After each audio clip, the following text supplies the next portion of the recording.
Saludos, it's your host, Gabe Morales, returning once again for Gangsters, Cops, and Politicians. We've been covering Mexican Mafia members over the past 60 plus years. We're going to continue with the R's, as in Rifa. Many of you know that Rifa or Rifamos was often put after old school fracasos, meaning we're number one or we're the best. And I think it's okay to be proud of your neighborhoods or the city you grew up in. Nothing wrong with that. But barrio warfare is something that I've always been against.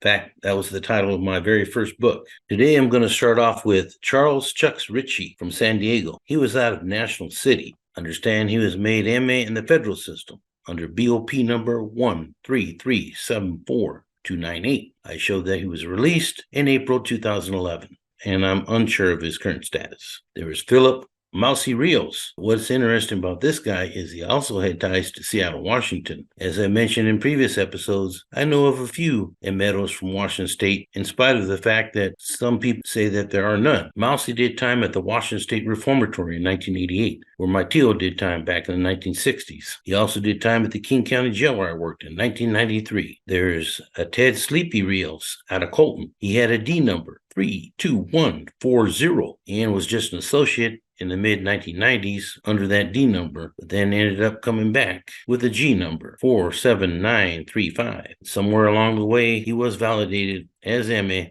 by the California Department of Corrections. He also had an A as in Apple, N as in Nancy number, 0835, but I show he's not currently in custody. Somebody asked about Rogelio Roy Boy Rivas out of San Diego. I have information he is out of Lomita, 70s, and he ran with Bat Marquez back in the late 1980s.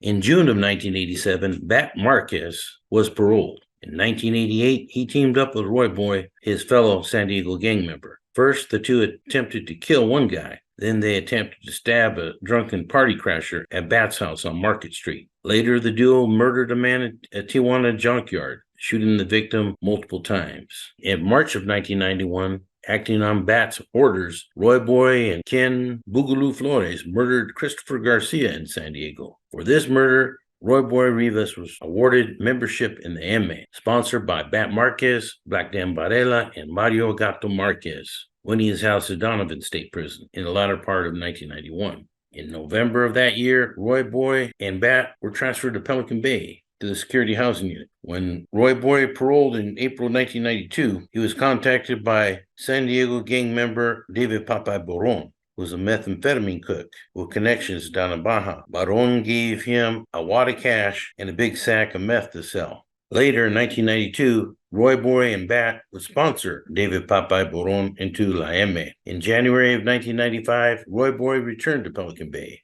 But eventually he would fall out of grace with his M.A. Carnales and found himself on the green light hit list. It all started to go bad for him when in April of 1995, Bat received a 32-month sentence for possessing a firearm as a felon. 1 year later, Bat and Ruben Droopy Davis, who I had at the Violence Control Unit of New Folsom in the early 90s, conspired to murder their fellow former Mexican Mafia members, Donald Littleman Ortiz, inside prison. When Roy Boy heard about this, he dropped out, and Droopy did not carry out this order and dropped out too, before Roy Boy and Little Man could be killed. Of course, that was only a matter of time for Donald Little Man Ortiz, as I've recently mentioned in a few episodes now. The following information mostly came from Steve Duncan, who is a longtime member of the International Latino Gang Investigators Association. I considered him then and now to be one of the foremost experts on San Diego street gangs, Mexican Mafia, and drug cartel experts that there are in the business.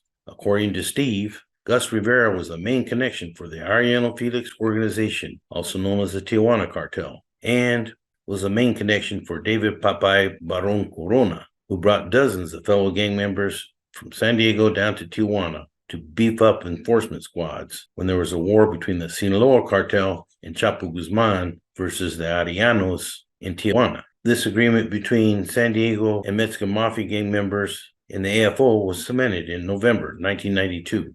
Let's go back a little bit in history. Gus started his drug dealing business around 1978 at Bonita Vista High School. the same year I graduated high school. By 1985, he was working with one of the most powerful drug lords in Tijuana, Javier Caro Payan, aka El Doctor. In November 1985, 8 tons of marijuana was seized at a Chula Vista house. Rivera had rented the home from a friend.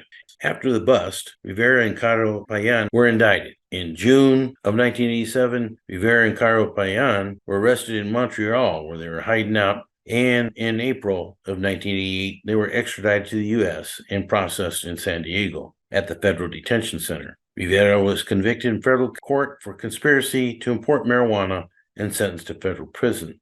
Rivera was arrested in 1993 while still on federal probation, and he sold several pounds of meth to DEA agents. Once he made bail, he fled down to Tijuana to join Papai Roman. Baron then had 2 crews working with him, one led by Marcos Pato Quiñones and the other by Gus Rivera. Quiñones led most of the U.S. gang members, except for a few who refused to work with him, like Bat Marquez and Michael Pee-wee Jarbal. After Baron's death in 1997, there was even more friction between these 2 crews, and eventually they drifted apart and even plotted to kill members of each other's crews. Eventually, Quiñones was busted and flipped, and Rivera absorbed most of Pato Quiñones' crew. In August of 2002, Gus and Bat were indicted for conspiracy to distribute marijuana and cocaine. Out on the streets, Rivera had several crews in a direct line to then AFO boss Javier Arellano Felix, as well as Fernando Sanchez Arellano, who was the son of Norma Isabel Arellano Felix. Gus was recorded on a daily basis patrolling, killing, kidnapping, extorting, and trafficking in drugs. His crews are estimated to have killed hundreds of people. In 2008, Gus was finally captured in Mexico and taken to a local military base, then transported to Mexico City to await extradition, which finally happened. Gustavo Rivera Martinez, currently being held at MCC San Diego under BOP number 80334-098. He is 62 years old.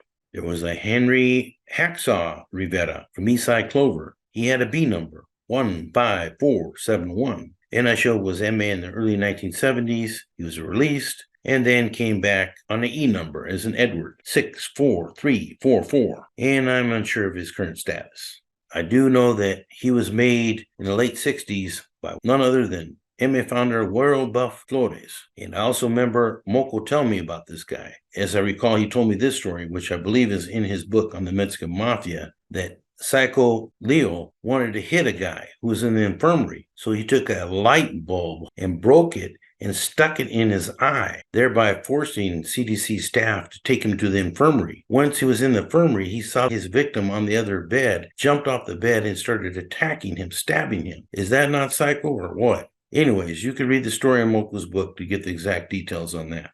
Right behind him, I'm not sure if they're related or not, but there was a William Wild Bill Robles. I understand he was crazy too. He had an A number, 77411. He was sponsored in the MA in the early 70s by Mike Mulhern. I understand that he fell out of favor by the mid-70s and was shot with a .38 caliber handgun in downtown LA.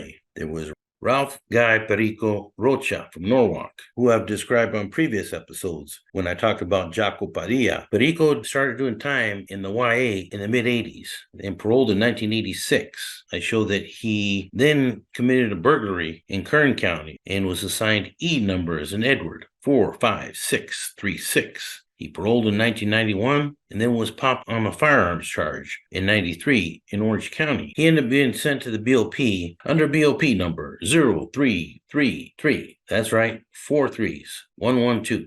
And did time at Leavenworth in 1996 and Lewisburg in 2003, as seen here in this picture with Willie Bobo and Toro. He was moved to Oklahoma City in 2004 and was considered a leader in the BOP, as seen in multiple pictures, as shown here. He was released in March of 2007 when Perico and Cisco had a war with Jaco Padilla and his common-law wife, Maria Lola Yantada. I understand that Yantada even hired 18th Street gang members to do a drive-by with a shotgun on Perico. Both Cisco and Rocha were charged on a RICO case when he decided to lock it up. Perico's whereabouts are currently unknown. There was Jose Arnaldo Boloni Rodrigues from San Leandro, which is up in Alameda County in Northern California. He had a D number, 99956. He hit CDC in the 1980s, and I understand was housed at San Quentin's death row. He then must have appealed that case. He was housed with Tigre Salinas from the Avenues and Maurice from White Fence during his time at Corcoran Shoe. He was at Pelican Bay in 2001 and is currently at Mule Creek State Prison, which is well known for being a dropout yard. It was Andrew Huero Verde Rodrigues from Verdugo. He had a D number 89239. He was married to Carmen Rodrigues, but she was suspected of being an informant, and he was told to get rid of her. In other words, kill her. But as you can tell in these pictures, he loved her very much and must have forgot the M.A. reglas. The M.A. comes before everything, even your family. Due to his unwillingness to take her out, she was murdered in January 2017 by his own gang, Westside Verdugo, in a parking lot outside a hole-in-the-wall Mexican restaurant located in San Bernardino, California. Just days after she was killed, Andrew's brother, Perry, was found dead from a gunshot wound in San Bernardino. The killing was ruled a suicide, but many were very suspicious of the circumstances. Andrew Huero Verde Rodrigues was arguably the most powerful figure in the San Bernardino underworld at the time, and could not be missed, as he had a big black hand with the M on his throat, as seen here. But he just could not take the news of his wife's death, and is said to have killed himself while housed at Corcoran. Now, I know that there are many rumors out there about his death, but that is the official ruling by the coroner. May he and his wife rest in peace. I show a Frank Loquito Rodrigues. He may have been out of Culver City. I'm not 100% sure. Loquito had a D number, 19341, and entered the Youth Authority in 1980 after he committed a robbery. He got out, but then was popped on a PCP case in 1984, whereby he earned that D number. Understand he got a voluntary manslaughter case in 1990, when I believe he was made MA. He then got out after several years, but then came back on a theft charge under V number 33215. He was housed at Tehachapi in 2004, and I lost track of him after that. I show a Jerry Indio Rodrigues. He had a B number 39218 and was made MA in the early 1970s after he committed a robbery and was incarcerated for several years. He paroled in 1980, but then came back on another robbery shortly after his parole and was housed at CIM. He was released on that, but got a parole violation in 1982, then got popped on another robbery in 84. He got released on that, but then got popped on another robbery in 1990 and was housed at Richard J. Donovan and paroled by the year 2000. When I hear about all these robberies, right away that gives me a pretty good indicator that these guys are drug addicts. It takes a lot of money to support a habit, and pretty soon these guys get desperate and they start robbing people and robbing places. He disappeared off my radar, but then Nevada DOC told me that he was popped in Sparks, Nevada in 2005, and that's the last time I heard of Indio. There's a Julio Psycho Rodrigues from 18th Street. Psycho had a P number, 53216, and hit CDC in 1999. I show that he was housed at Corcoran in 2016 and High Desert State Prison in 2021, and is currently housed at CTF Corcoran.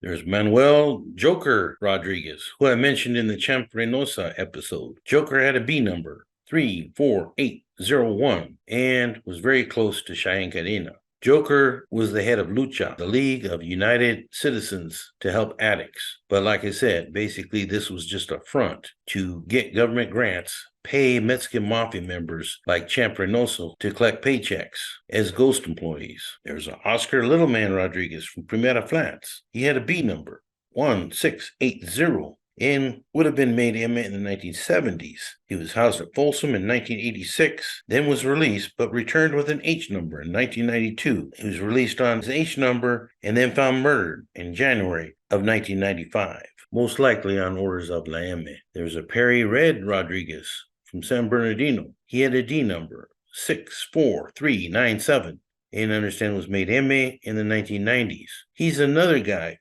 who I have down was a money man. If you have lots of money or lots of dope, these guys will let you in. He may have done some BOP time. There was a Paul Shady Rodrigues. He may have been related to Red. He was also from San Bernardino and also had a D number of 85460. He was born about 9 months after Perry, so it's very possible he could be a younger brother. I show he was also MA in the mid-1990s, but I lost track of him by 2012.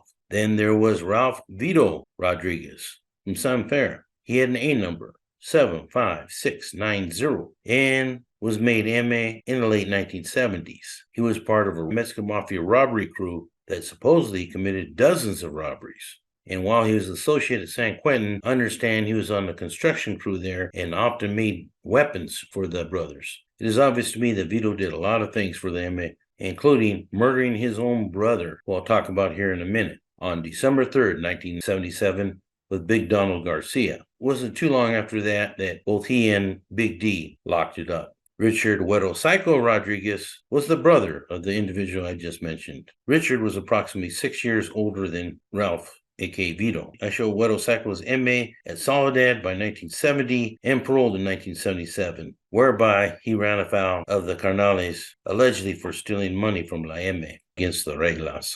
There was Ruben Ticualtin Rodrigues. Sorry, my Nahua is even worse than my Spanish. Ruben was from Azusa. He committed a bank robbery in 1980, whereby he was assigned BOP number 69123-012. He was released on that and then got popped on a robbery brief, whereby he acquired C number 61930. It looks like he went back into the feds and possibly back to CDC. There's William Coco Rodrigues from Eastside Rivas. He had a D number, 21758. I show he was MA in the 1990s, but I lost track of him after 2004. There was a Ruben Toker Rojas, who I show had ties to LA and Mexico. He had an E number, 31509. I show he was indicted on the third MA Rico case and was housed at Leavenworth in 2003, but I believe was released in May of 2009. And finally, we have Danny Papai Roman from Harpies. He had a C number, 15546. Papai hit the CDC system in 1985 when he began serving a sentence of life without the possibility of parole for a first-degree murder. In 1988, Papai was inducted into the Mexican Mafia, and that is when I met him. He was allowed to work as a tier tender in B1 Shoe at New Folsom, even though this supposedly was not allowed by policy. But the guards there, and I would describe that unit as having guards, not correctional peace officers, let him pretty much do as he pleased and run around the entire unit, including getting burritos from the B12 kitchen where I work sometimes, that I highly suspected contained drugs and messages. When I caught him once getting these items and tried to confiscate them, he told me, "Do you know who the fuck I am?" I told the unit guards about that, and to my disbelief, he gave the burritos back to him. That is just one story about Popeye and other Ameros included in my auto bio, The Life and Times of a Vato Loco. After he left New Folsom, Popeye was shipped up to Pelican Bay. By 2012, Popeye, as one of 4 Mesa members, controlled much of the territory in South Los Angeles. And according to a federal indictment, later charging 18 Harpies members and associates, including his own daughter, Viana, with racketeering, drug trafficking, and violent crimes. She worked as her father's surrogate, visiting him at the Bay and relaying orders to underlings in LA to extort, assault, and kill people. One especially big moneymaker was extorting vendors at the Alameda Swap Meet at the intersection of Alameda Street and Vernon Avenue in South LA, which generated an extreme amount of revenue for Popeye. She pleaded guilty in 2014 in that case and was given a 15-year sentence at a federal prison in Victorville for female offenders. I understand that when Popeye heard about his daughter's sentencing, he was not very upset, saying she knew what she was getting into. I've said it before, getting into La M is like making a pact with the devil. But everything eventually catches up. And in June of 2020, inmates Raul Alvarado and Edward Cisneros began stabbing Popeye in the body and face over and over again. He was taken to the prison's medical facility and pronounced dead. And so ended the life of a career criminal, an Amero who was king of the hill, only to get knocked down as so many before him had fallen. And with that, this is Gabe Morales signing off. Gangsters, cops, and politicians. When you're